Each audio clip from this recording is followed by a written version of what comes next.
All right, welcome everybody to this. What is this? The fifth now live feed of the day on this page. But good, I'm glad. It sure as hell beats spamming comments, right? JJF and Ali Yazid. No, but seriously, first of all, James, good job on that earlier in the evening Q&A. I compliment them. You have what they call smooth olive oil voice because it's smooth voice, unlike me. But yeah, first of all, nobody's good. It's not because what you have to say. It's because it's impossible to keep up with all your comments. And just not you, anybody. Four, five, six comments every 5 minutes to every response. First of all, it annoys the shit out of people with their notifications going off every 5 seconds. And second, just nobody could keep up with it. God from heaven could come down and touch you and say, "My child," inspire you to say everything right. Nobody's going to pay attention, and especially when you come off a little bit aggressive because you're passionate about whatever you're talking about. So, just I've been saying it for a while now. Just if you have something to say that you really want to get off your chest, just do one of these. You don't even have to get on camera if you're shy. Just record. At least it'll be better. People could pick pick up what you have to say, and if you from the inflection of your voice, people will know what you mean. Sometimes comments come off wrong. Women are the worst. When you ever texting women, you text them something and then they think, "Oh, what does that mean?" Well, it's crazy. Social media is ruining. I think is ruining communication. But anyway, so the battles continue on the page between Nick Durst and who he claims and proclaims he's dubbed the Breakfast Club of JJF. Who was it? JJF, Steve Peteris, Mark Hahn, and who else? I can't think of anybody else. So I don't know why did Nick wanted me to read his first comment, but come on, it's not a serious question. Who's my least favorite member of the Breakfast Club? I don't listen. I don't hate anybody. I don't like. It's not like that. But listen, if you can't take a joke, if you can't take a joke on Facebook on a closed wrestling page, come on, bro. You need to rethink your life. Okay, it's a wrestling page. Who cares? I make memes about myself. It's a joke. But I don't like when people try to act. The one thing I don't like is keyboard tough guys. And no, that's not talking shit about somebody. It's when you make threats behind the keyboard. Oh, like Mike, whatever the fuck his name is, telling me and telling Nick if I ever saw you in the street, well, you wouldn't do nothing, first of all, because you're a pussy. Number two, and then you get arrested for assault, and you go in the slammer. You know why they call it the slammer boy, right?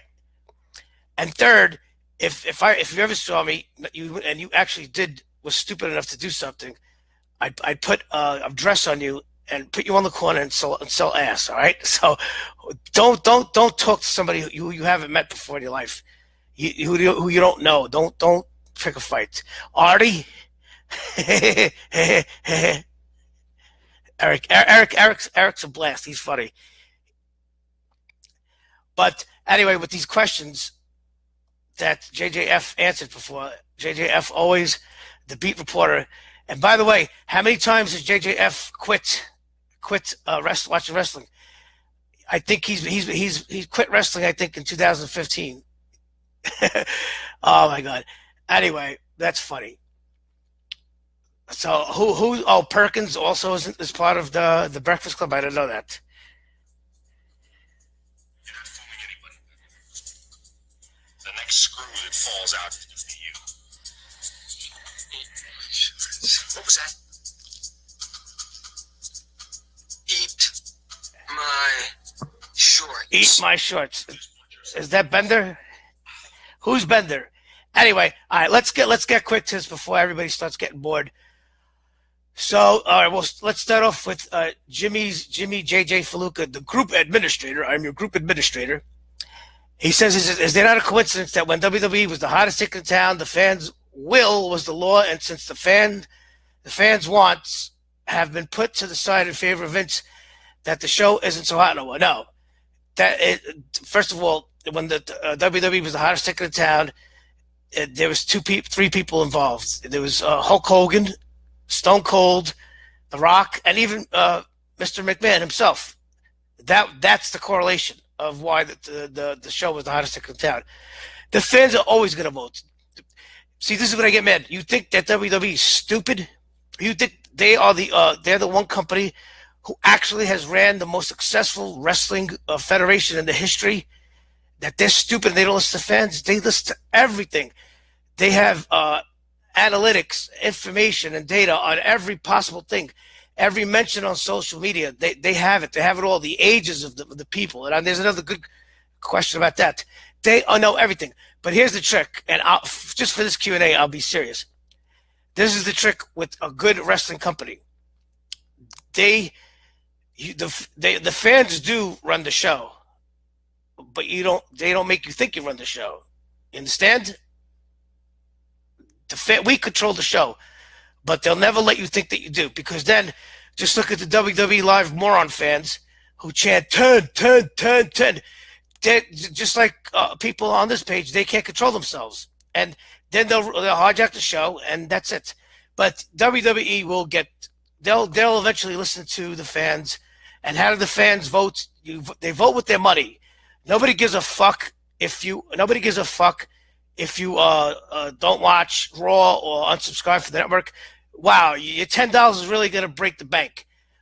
It's merchandise. And believe me, these are the same people. They don't subscribe to the merchandise, but they're buying a T-shirt every week. Let's forget it. Anyway, so yeah, no, the fan, they listen to the fans. They just can't listen to every fan. Somebody's always going to get disappointed. I like Brock. You like Bray Wyatt. He likes Finn Balor. He likes AJ. She likes Charlotte. Somebody's always going to get disappointed. At the end, it comes down to keeping people tuned in. Do people click off during that person's segment on Raw? You might love Finn Balor. You might think he's the best. But the analytics show that on Finn Balor segments, a lot of people tune off. I'm not saying it's true, but that's the way it is. Well, anyway, so yeah, let's move on to that. And I know JJF, he's shaking his head. I even had to talk to his father today and try to get some sense to JJ. So the next, Steve Pitts, group admin. Do you think we'll ever have a guy that does for the business what Hulk Hogan and Austin did for the industry again? Probably, maybe, who knows? Someday, it just has to happen. Now look, all right, let's go back since 1984 to now. That's 34 years. Really, we've had 2-3 guys, Hogan, Austin, and The Rock. 3 guys in 34 years. That's the average. And for the guy to happen, it's got to just happen. He's got to be a great worker. Not so much he could do high spots. He could wrestle every night, 4 or 5 times a night. He could wrestle against anyone, a giant, a high flyer, a brawler.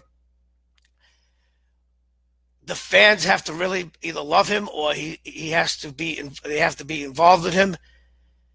And he's just got to have charisma. And the intangibles backstage. He's got to get along with people. The locker room has to respect that guy. He has to be very good. He has to be a good employee backstage. He has to go to the radio shows, to the interviews, do the photo shoots, do the movies. CM Punk, maybe he was a bad communicator backstage. Maybe he used to piss a lot of people off, so he doesn't have that intangible. Or Braun, maybe he might be the big guy, but maybe he can't wrestle every night. You see with Bray Wyatt, but it's just the top guy has to have it all, and that's why when they do get one top guy like Cena, they just hold on to him, and the only way they're going to change is until they get something better. They're never going to get rid of. They were never got rid of Cena until they got something better. They thought Roman was going to be better, and then they went Roman. Now the same thing until they get something better. Then Roman, in their eyes, they won't change. Hopefully, maybe it'll be Elias. Anyway, Mario Aquaviva, do you think Rude or Perfect would have been able to sell out arenas if either one of them got a shot to be the WWF champ back then, uh, probably they probably could have both been the champs. In today's age, with the belts being handed over, they probably would have got a shot at the title.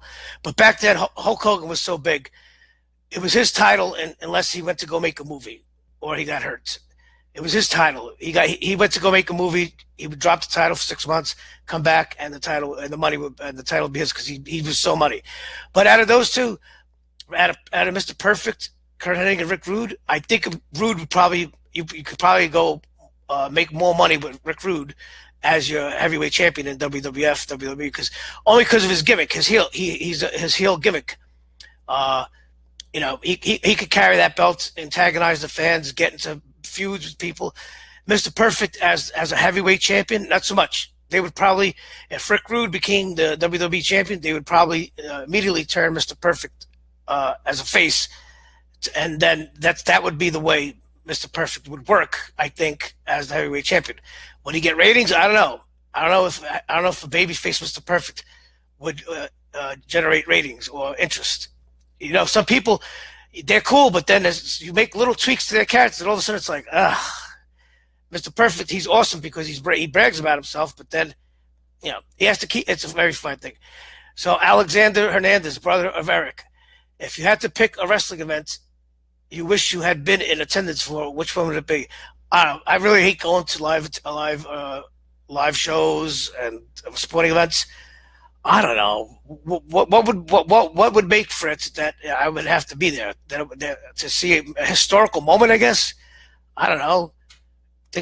I don't know, the Hell in a Cell match with Foley and the Undertaker, Hulk Hogan winning the title in '84. I don't know. I really don't know. Your guess is as good as mine.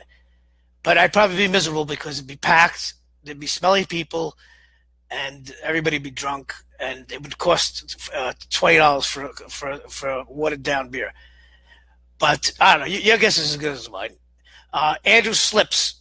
Where do you think Samoa Joe could fit on the main card if he's back in time? Well, there you go. If he's back in time, there you go. There is not enough build up with him. They don't have enough time to build up a major storyline with him. If they do, it'll be rushed. And look, they sent the signal out with Samoa Joe. He's a wrecking machine, all right? He ain't to be fucked with. He bitched out Roman Reigns. They made him choke out Roman Reigns on TV. Look, did you watch the Brock Lesnar match with him and Brock Lesnar? He dominated Brock Lesnar for the whole match, putting on the Coquito Clutch over and over.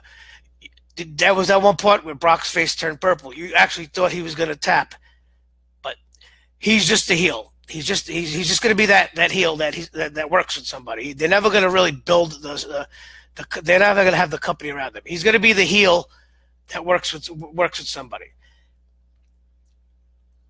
It's not my opinion. He's 40 years old, and why would they invest in him? He's 40 years old.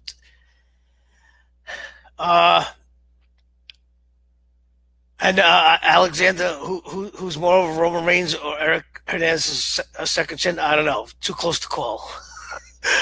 All right, Eric Hernandez. When will the Undertaker finally call it quits? Since his career hasn't been entertaining since the early 2000s. You could just hear.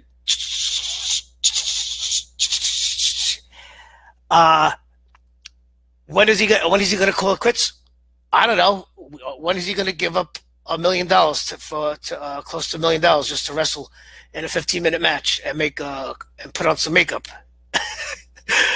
That's why. Listen, that's why they ended the streak. Okay, yeah, Vince. He wanted the streak to give back to the business, and Mark Calloway wants to give back to the business. They did it because the streak started becoming too big. It started becoming way, way, way too big, almost surpassing WrestleMania. The streak became so big that it became the official WrestleMania main event. That's great. It made a lot of money, but The Undertaker is pushing 50. They can't sustain that every year, and every year the fans would want more and more. They would expect around January you would start seeing all the hints on social media. Oh, The Undertaker was spotted in West Bubblefuck, New Mexico. Oh, the Undertaker was seen at an airport.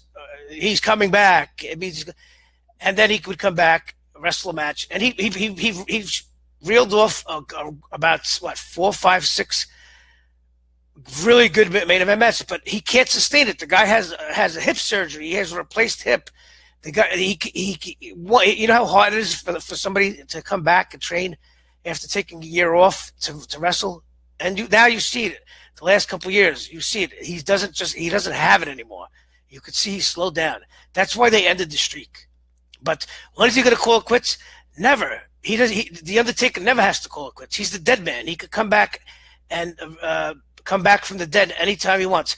He could be 70 fucking years old, and they'll wheel him up from his wheelchair and put shoot lightning bolts from his asshole, and he'll make an appearance. Even in the ring, all he has to do is the lights go out. He appears behind somebody, choke slam. That's it. Rolls the eyes. That's it. The Undertaker it will never die. But as far as having big profile matches, why do you think they ended the streak? Because it can't be done anymore. They can't sustain it anymore. Well, a lot of Eric and Alexander questions, but Eric has another good question about Billy Corgan succeeding with the NWA and competing with Vince, since Impact Wrestling is irrelevant. What? And the NWA is prevalent?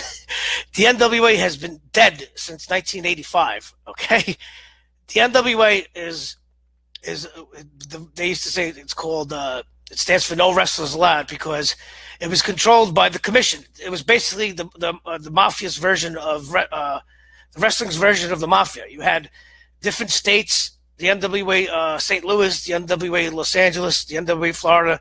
These guys were in control of the territories. They actually wanted to put a hit out on Vince McMahon in the mid '80s. It's a real rumor. They were talking about making Vince swim with the fishes because he was taking over.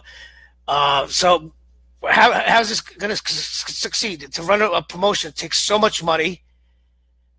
My thing is, yes, there is a mafia, but we don't talk about that.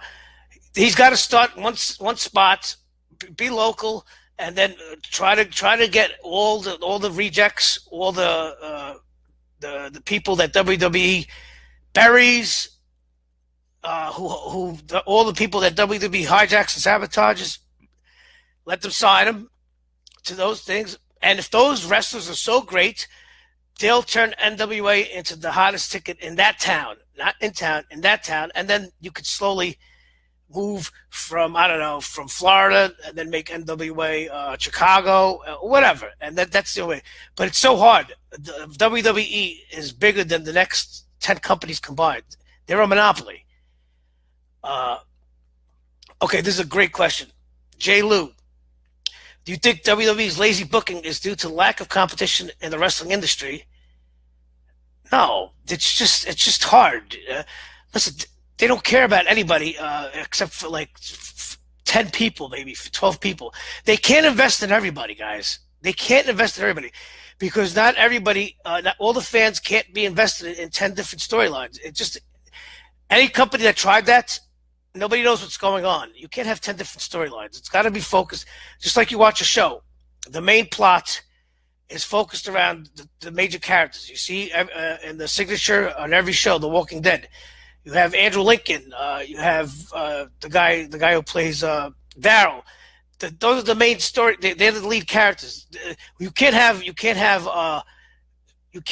spend 20 minutes on the show on the guy who's going to get killed by the zombies next week.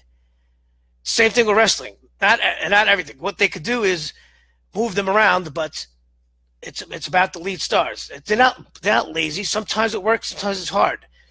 What other company that you know of is booking great wrestling? What other company out there is writing great storylines right now in the last 5 years? Exactly.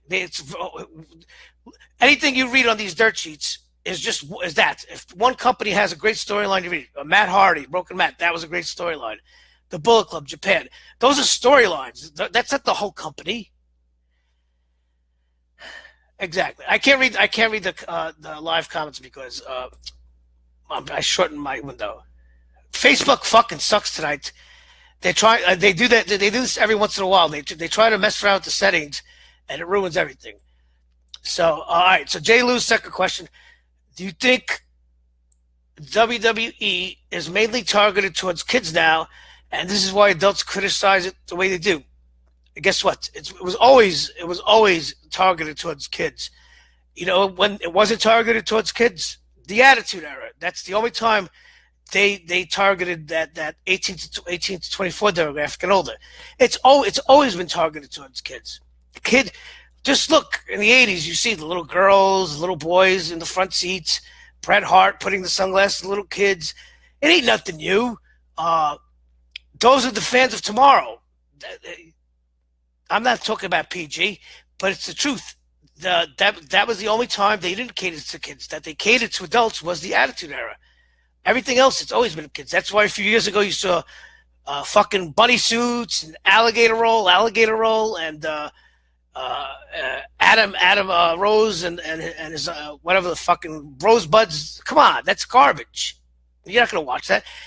And listen, the show's been on for 35 years. It's not always going to interest you. You sometimes tune off for a couple of months, and that's it.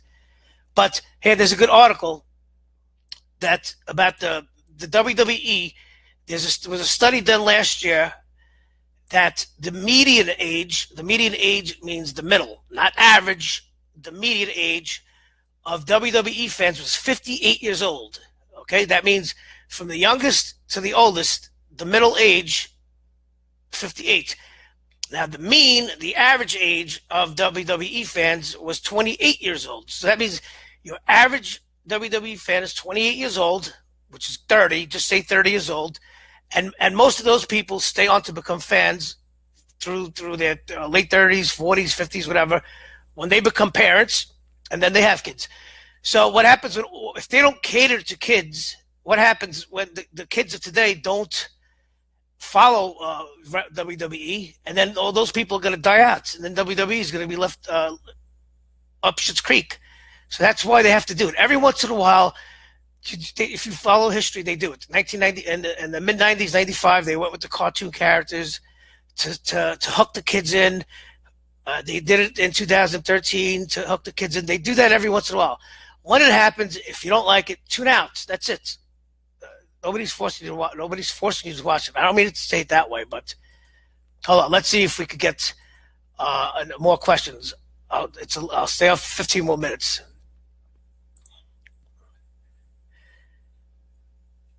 Nobody had exciting questions. Oh, Andrew's question was about the Elimination Chamber. What do I think about the Elimination Chamber? It's so now what they're telling you 2 years in a row is Royal Rumble means nothing really, because it's the B show SmackDown. It's for the SmackDown winner.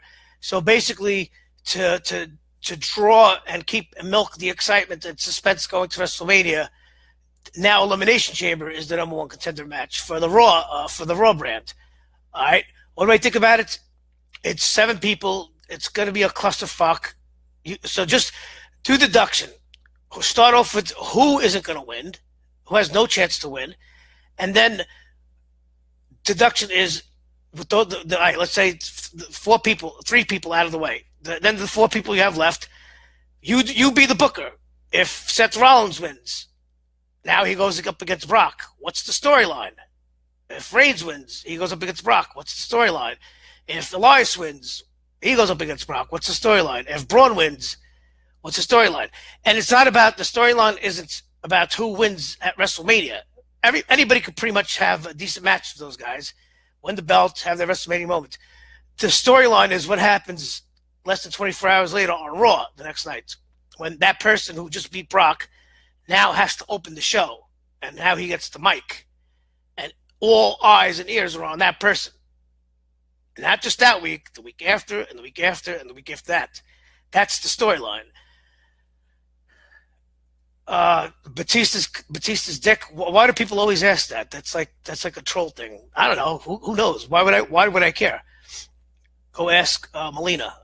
I don't know. Maybe he must have a fucking garden hose, because it's apparently legendary. So I don't know. People aren't asking any questions. Who was Abe Knuckleball Shorts? He was trash. Abe Knuckleball Shorts was trash, and he was a jobber. He was in the 1985, right? I'm sorry. I'm just reaching back.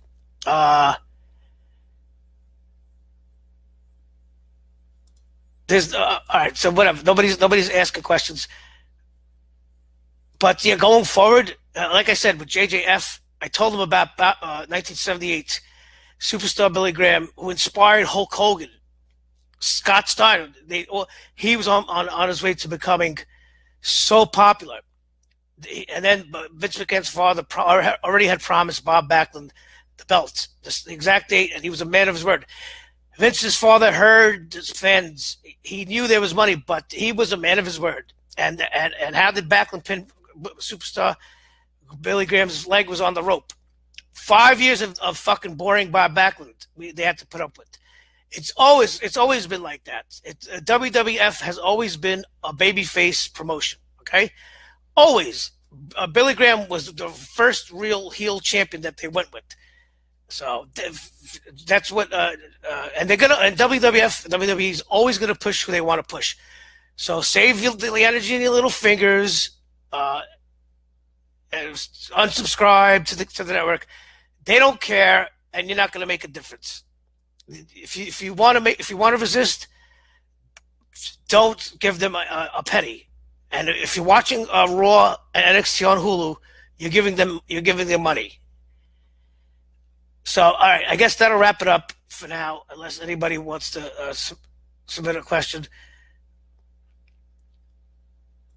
All right, so that's it. All right, so we'll do it again, and thanks, and we'll talk to you later. Bye-bye.